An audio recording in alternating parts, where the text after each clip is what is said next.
Señor expresidente, ¿por qué cree usted que Andrés Manuel López Obrador ha tomado la decisión de darle prioridad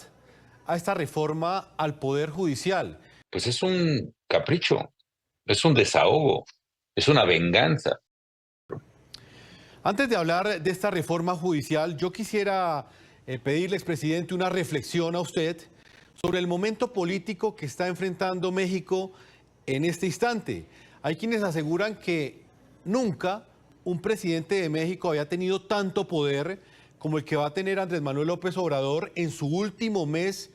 de gobierno, y hacen referencia a ese apoyo que tendrá en un Congreso que es de mayoría oficialista. ¿Usted qué reflexión hace sobre lo que está viviendo México en términos democráticos con lo que va a implementar Andrés Manuel López Obrador en este último mes de gobierno que le queda?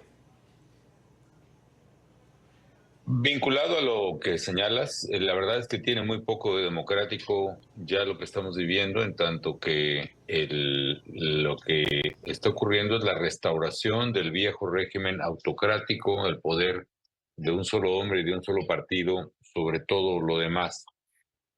Para el auditorio, seguramente ya les has compartido la noticia, Jefferson, pero recientemente la autoridad electoral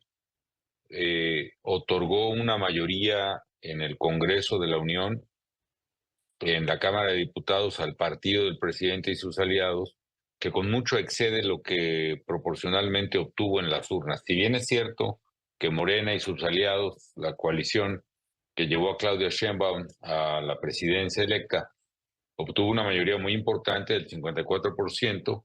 la autoridad electoral les está dando, con una interpretación muy cuestionada y contraria a los principios democráticos y de representación que consagra la Constitución mexicana, una mayoría de casi el 75% de la Cámara de Diputados, lo cual le permite al presidente y a sus aliados reformar la Constitución, por lo menos en lo que toca a la Cámara de Diputados, sin necesidad de ningún acuerdo, de ningún consenso. Ya hoy uno de los legisladores del gobierno anunciaba que ya habían alcanzado además los votos suficientes, 3 nada más en el Senado de la República, por medios no explicados, por acuerdos que no son conocidos y no de ninguna manera transparentes, con 3 senadores de oposición que acatarían las instrucciones del presidente. Entonces, esa es una muy grave noticia que destruye una parte esencial de la democracia en México, que es la representación. La segunda es, ¿qué va a hacer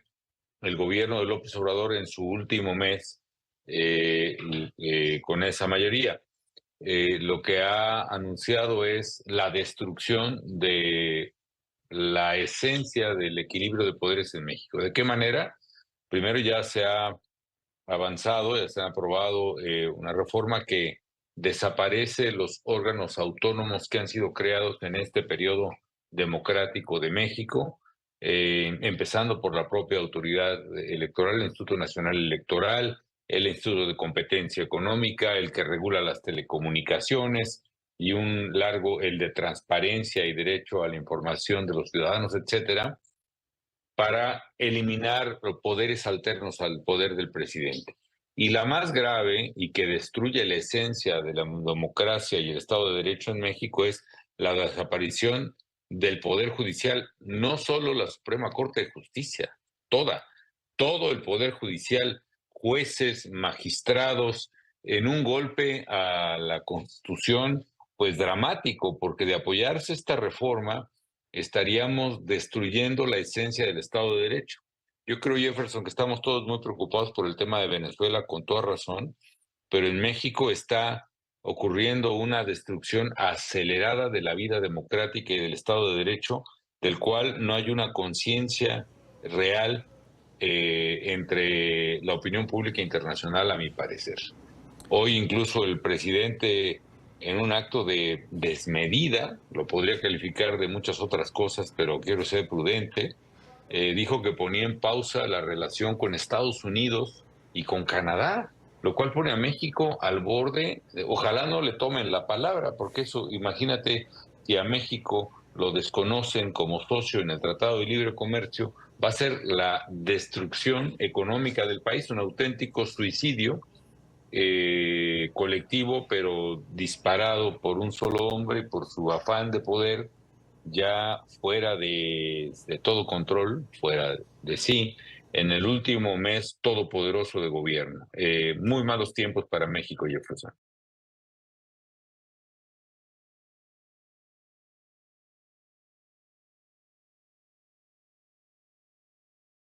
¿Hasta dónde cree usted que la elección popular de jueces y magistrados puede ahondar esa corrupción política y esa corrupción en un país donde hay grupos armados ilegales, donde hay cárteles del narcotráfico que han infiltrado la política y que ahora con esa propuesta que posiblemente aprobará la Cámara de Diputados mexicana, pues llevará a que también quizás esos grupos de narcotraficantes influyan en la elección de jueces y magistrados? Es evidente un riesgo clarísimo. Pues imagínate, primero despedir a más de 20,000 funcionarios judiciales, desde ministros de la Corte hasta jueces federales.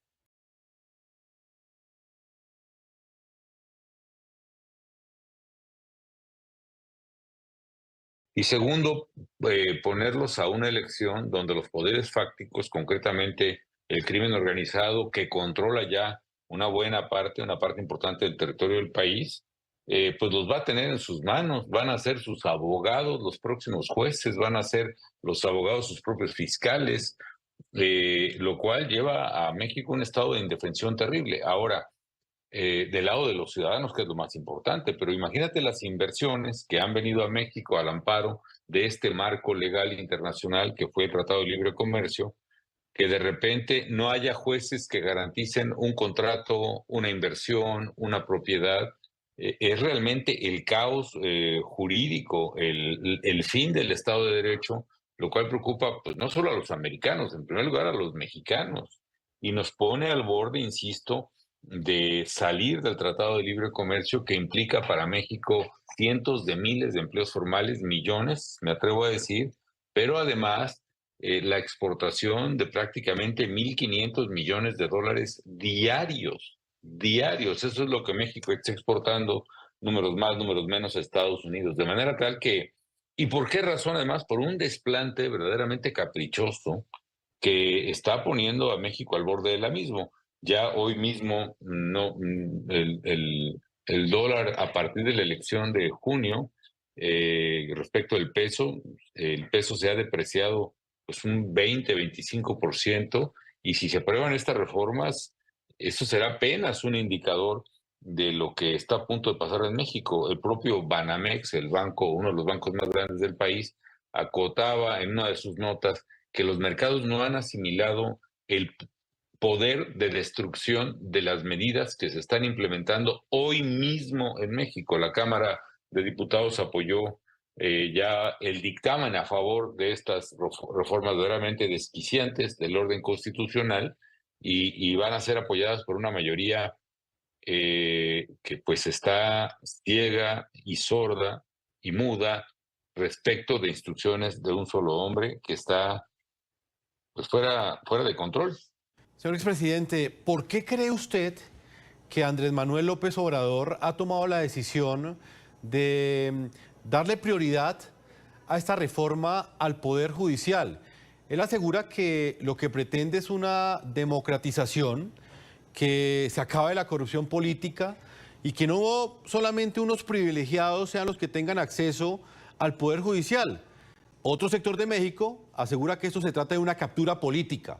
que de alguna manera el Poder Judicial va a terminar en manos del partido de gobierno, o por lo menos de la coalición de políticos que acompañan a Andrés Manuel López Obrador. ¿Cuál es la estrategia de Andrés Manuel López Obrador? ¿Qué es lo que busca con esto, señor expresidente?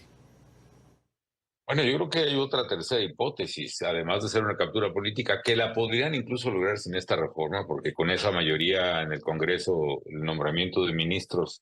se haría pues una cosa, un día de campo. De los nuevos ministros, me refiero a los que vienen sucediéndose, pues es un capricho, es un desahogo, es una venganza, dado que la Suprema Corte, especialmente bajo la presidencia de la actual presidenta Norma Piña, la ministra, ha demostrado su independencia y su gallardía respecto del poder caprichoso de López Obrador. Ahora, en venganza, esa es mi conclusión, quiere desaparecer la Suprema Corte y de paso a todos los jueces que alguna vez han otorgado pues un amparo contra el abuso de poder. Por cierto, el alegato de que la justicia solo está al alcance de los privilegiados es falso. El amparo, figura mexicanísima del siglo XIX, había avanzado a tal grado de que protege a cualquier persona, aunque no tengas abogado. Si una ley se considera inconstitucional, te protege y te exime de las consecuencias perniciosas que esa ley pudiera tener. El amparo lo están derogando, están desapareciendo la capacidad de defender a la gente más pobre y más marginada respecto a estas medidas que eran muy avanzadas en el sistema judicial mexicano, en el Estado de Derecho. Ahora bien, respecto de que se vencerá la corrupción, es al contrario, se va a exacerbar porque precisamente los jueces van a estar en manos, como tú mismo ya lo has sugerido, de poderes fácticos, de empresarios con mucho poder y dinero, y peor aún, claramente hay que decirlo, van a estar en manos de narcotraficantes, donde los narcotraficantes mandan, pues que prácticamente que alguien me diga ahora con este gobierno, pues, ¿dónde no?